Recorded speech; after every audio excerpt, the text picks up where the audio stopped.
Tonight's performance was brought to you by the phrase, "Please clap." I'm Ethan Blake, and our spotlight subject just gave a speech so robotic, even Siri asked for a refund. The emotion was fake, the facts were flexible, and the delivery felt like a hostage reading a cue card. But that's where I come in. With a crowbar of comedy and a sledgehammer of sarcasm, we'll dismantle this AI-generated awkwardness and build something entertaining from the ruins. Because if they're going to insult our intelligence, the least we can do is laugh about it. For example, I've seen you on TV a lot in the last couple of years. I know everything you know, or that you tell us, about the Russian situation. I don't have a clue what you think about healthcare. I've never heard it. Yeah. I don't know whether you're for Medicare for all, or improve Obamacare, or... You want to know why I have a bug up my ass about the left more than I used to? It's shit like this. There's an ugliness they never used to have. The liberals I grew up respecting, none of them are like this. So, I sometimes watch the other channels to see what they're saying, because we do live in two different universes. And when I see MSNBC or CNN, it's a lot about what you're saying. On Fox News, the talking point is always, let's just wrap this up, because after all this time, there's no there there. What do you say to the no there there people? Is there a there there? The tension between Bill Maher and Adam Schiff exploded the moment Maher torched the woke ideology that's consumed the left over the past decade. What followed wasn't a polite disagreement. It was an all-out verbal slugfest between two liberal power players who suddenly realized they're no longer fighting for the same cause. Maher didn't hold back, lobbing sarcasm-laced truth bombs with pinpoint precision. Schiff, clearly unprepared for the ambush, fumbled to keep up. This was less a debate and more a political cage match, blunt, brutal, and wildly entertaining. If you're tired of sanitized commentary and ready for unapologetic takedowns that burn through the noise, hit that like button and subscribe. The next round promises even more fireworks. Let's stop talking about Trump. We talk about him too much. We want to tell people what we're going to do for them. Healthcare, environment, those kind of issues. For example, I've seen you on TV a lot in the last couple of years. I know everything you know, or that you tell us, about the Russian situation. I don't have a clue what you think about healthcare. I've never heard it. Yeah. I don't know whether you're for Medicare for all, or improve Obamacare, or get a chicken. I don't know what. What began as a friendly fireside-style chat between two liberal heavyweights quickly spiraled into an on-air demolition derby when Bill Maher did the unthinkable. He went completely off script. Poor Adam Schiff likely walked in expecting soft questions and predictable applause, assuming Maher would toss him a few Trump-related softballs so he could deliver his usual democracy in peril sermon. But Maher, in a rare moment of raw clarity, hit him with something real. Forget Trump for a second. What do Democrats actually stand for? And just like that, Schiff's carefully crafted talking points collapsed. He stammered, blinked, and scrambled like a student who realized he'd brought the wrong homework. The room shifted. What was supposed to be a love fest became a live reckoning. When Schiff finally recovered enough to respond, what he offered was a rambling, hollow mess. So incoherent, even the studio audience winced. It was like watching someone show up to a modern costume party dressed as a 1920s flapper. Wildly out of sync and totally unprepared. And as Schiff tried to redirect with generic sound bites, Maher wasn't having it. The message was clear, the old script won't cut it anymore. Here's what I was telling my colleagues, and particularly these wonderful candidates we had running in the midterms. Don't talk about Russia. You're not going to persuade people to vote Democrat or Republican based on Russia. But what about Trump? Hold up, let's pause right there. The question was simple. What's the Democrats' message to voters? And somehow, Adam Schiff managed to twist it into a bizarre monologue that randomly dragged in Russia. No one mentioned Russia. It wasn't relevant. Yet here was Schiff, dusting off his favorite deflection. Let's not forget, this is the same guy who spent years obsessing over Trump's so-called Kremlin ties, swearing he had rock-solid proof, and then awkwardly denying knowledge of key witnesses when pressed. Now, suddenly, when he's given a platform to lay out a forward-looking message, he retreats to Cold War talking points and hollow deflections. Interesting. Almost like when he's asked a real question, one that isn't designed for applause lines or campaign ads, his entire script implodes. That's what made Bill Maher's move so brilliant. With just one unscripted question, he didn't just expose Schiff's lack of substance. He revealed the collapse of a narrative years in the making. Schiff wasn't just off message. He was off balance, fumbling through talking points that even he no longer seemed to believe. And unfortunately for him, the worst was still ahead. I get asked about it because, our investigation for the last 2 years was the only investigation into what Russia did. Right. And people ask me about it. But what I urge the candidates and what I urge our nominees to talk about is, how are you going to help American people put bread on the table? How are you going to help them provide for a secure retirement in an environment which people don't stay in the same job their whole life, in a job with globalization and automation? How do people get health care? How do they keep health care when they go from job to job? How do we help young people afford college? Those are the things we need to be talking about. It's no wonder Trump calls him Shifty Schiff. The guy has a black belt in dodging direct questions and shifting narratives. Bill Maher pitched him a slow ball.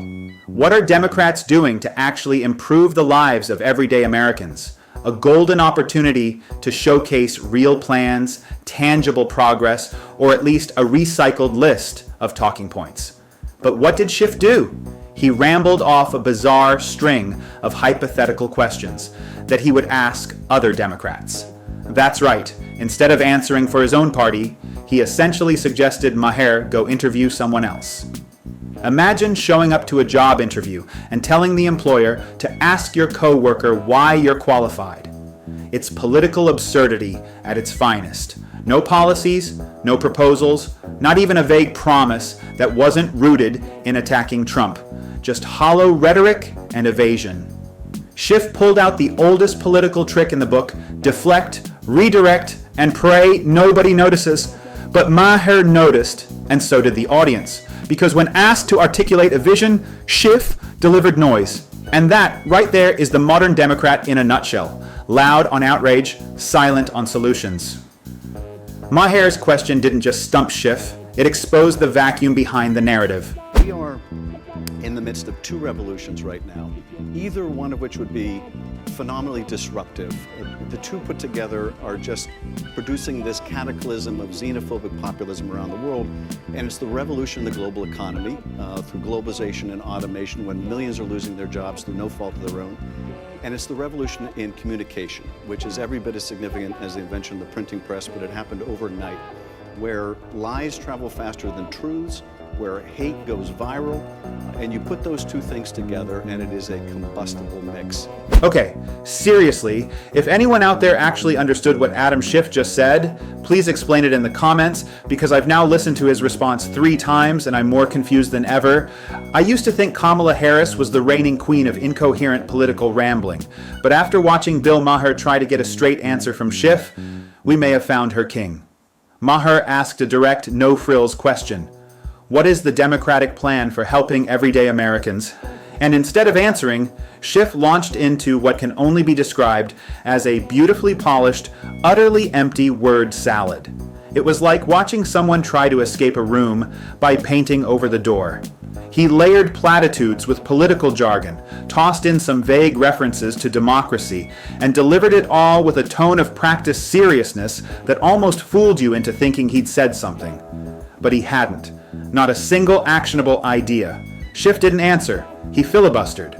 Maher asked for a steak, and Schiff delivered a vegan tofu platter dressed up in buzzwords. No flavor, no value, just fluff. What a great feeling. One of the better feelings I've ever had. Well, we're very experienced now. You would say nobody's ever had experience like I have. I've dealt with some very good people. I've dealt with some very bad people, and I know who the bad ones are and the good ones are. Don't forget, I was very successful in primarily the real estate business. And people used to say, who's worse, a politician or a vicious real estate developer? And I'd always say, the real estate developer is far worse. But after about 3 months in getting to know scum like Adam Schiff and other people like that. I said, no, actually, real estate people are quite nice like us. Yep, I've got to admit, I'm with Trump on this one. I never really had much affection for real estate folks. The cheesy one-liners, the fake urgency, the overly polished charm, it always felt like a bad sales pitch. But then I started paying attention to politicians, and it hit me. Real estate agents are amateurs compared to these people. At least when a slick realtor's working you over, they're trying to sell you an actual house. Politicians like Adam Schiff, they're selling you nothing, and still charging top dollar. Schiff is a perfect example. He's built his entire brand on tearing others down, especially Trump, without ever putting anything meaningful on the table. No fresh ideas, no real policy solutions, just smug sound bites and moral superiority. He's mastered the art of distraction, dodging tough questions with vague rhetoric and TV-friendly deflections. When the cameras are rolling, he's everywhere. But when real issues hit home, he's nowhere to be found. That's why figures like Trump, flawed as they may be, remain relevant. They call out the phonies who vanish when the spotlight fades. And in another interview, Bill Maher asked Schiff a question that really cut through the noise. Listen closely, you'll see exactly what I mean. So, I sometimes watch the other channels to see what they're saying because we do live in two different universes. And when I see MSNBC or CNN, it's a lot about what you're saying. On Fox News, the talking point is always, let's just wrap this up, because after all this time, there's no there there. What do you say to the no there there people? Is there a there there? If there was no there, James Comey would still have a job. I think, what I think is so important to get across about this, because at the root of this is why should people care about this? And as important as the collusion issue is, there's a lot at stake here, even beyond that. And what people need to recognize, the Russians intervened not just because they wanted to help Donald Trump and not just because they hated Hillary Clinton. To be fair, this was back when Bill Maher was still waist deep in the progressive echo chamber. So a little delusion is understandable. But let's be honest, the question on the table was laughably simple. Is there any actual evidence that Donald Trump colluded with the Russians? A yes or no would have done the trick. Instead, what we got was classic Adam Schiff, tap dancing, deflecting, dodging like he was auditioning for Cirque du Soleil. Why all the smoke and mirrors? Because there was never any concrete evidence. Zero. Nada. Just a heaping pile of speculation wrapped in partisan hope and packaged as fact. Still, networks like MSNBC went all in, practically writing fan fiction every night. Trump was cast as a Kremlin puppet, and every tweet typo or raised eyebrow was treated like secret Morse code from Moscow. Meanwhile, Schiff kept pouring gasoline on the fire, playing the role of serious investigator, while delivering absolutely nothing substantial. It was political theater, dramatic, sure, but completely devoid of evidence. And that right there is why Maher has grown sick of the woke left. He's done pretending it's still about facts or accountability. For him, and for many Americans, the theatrics have worn thin, and the exits are looking better every day. You want to know why I have a bug up my ass about the left more than I used to? It's shit like this. There's an ugliness they never used to have. The liberals I grew up respecting, none of them are like this. I don't identify with liberal ideologies or politics, but even I can't ignore what's become painfully obvious. Liberals have changed, and not for the better. 10 years ago, liberal leaders, whether you agreed with them or not, presented real arguments. They pushed for criminal justice reform, environmental protections, and healthcare initiatives that at least sparked meaningful discussion.